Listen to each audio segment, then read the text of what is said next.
your book addresses what you call the frictions. What are the concept of frictions? What is the concept of frictions, and how to bypass frictions? Yeah, so we teed this up at the beginning. So there's inertia, the desire to stick with the status quo, effort, the amount of physical exertion, and frankly, the amount of ambiguity required for somebody to address in order to adopt change, emotion, which we talked about, and reactance. One of the things that I'll point out is, particularly when it comes to retail, our instincts is if somebody's not buying our product, something is wrong with the product. Or we're not explaining it properly. So I need to advertise it differently. I need to talk about it differently. I need to price it differently. And we tend to think about the thing, the product or the strategy is the thing that needs to change. And we rarely consider that it's not a problem with the offer, it's not a problem with the price. It's something going on with the human beings that we're trying to serve. There is something going on in their brains and their minds that prevent them from saying yes.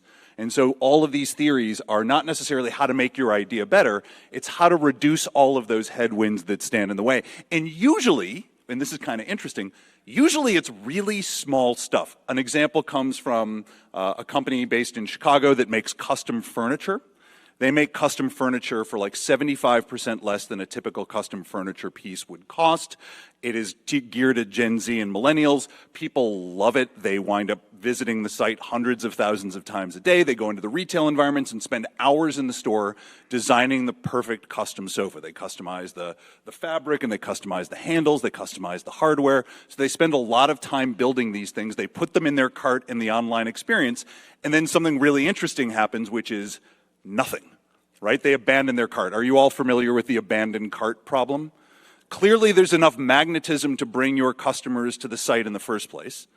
There's enough interest in your ideas to get them to fill their cart with these ideas, which in effect is them prototyping ownership of the idea. But what stops them from pulling the trigger? What stops them from saying yes? Our instinct is that they don't understand the value, or we haven't advertised it properly. In this particular case with this company, it turns out that the thing that was stopping people from buying these sofas that they clearly desired was, what were they going to do with their existing sofa? Were they going to have to haul it out of their apartment themselves? Were they going to have to hire movers?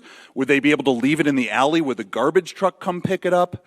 How am I going to do that? How much effort is it going to take? And what we learned through the research was, until they figured out what they were going to do with their existing sofa, nobody allowed themselves to say yes to buying the new one. So obviously, if you're this company, the solution is sort of obvious, right? The solution is remove the existing sofa at the time you drop off the current sofa.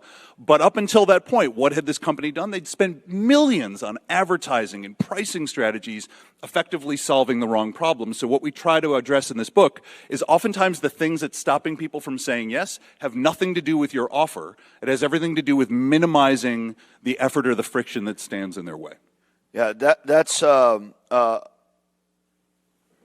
I would try to reinforce David's statement on this. You should dedicate, as a leader, to the level of conversation you have with your team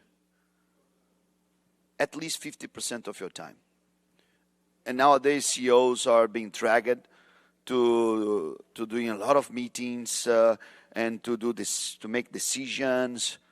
And sometimes you dedicate like 5% of your time to have a kind of integrity with the conversations that you have. Integrity means that the other ones will be in the same page as you. So I have a quotation that I use a lot inside my company. That's two people with the same intellectual capability will always agree if we do respect two rules. Always talk with the same context and always talk under the same timeline.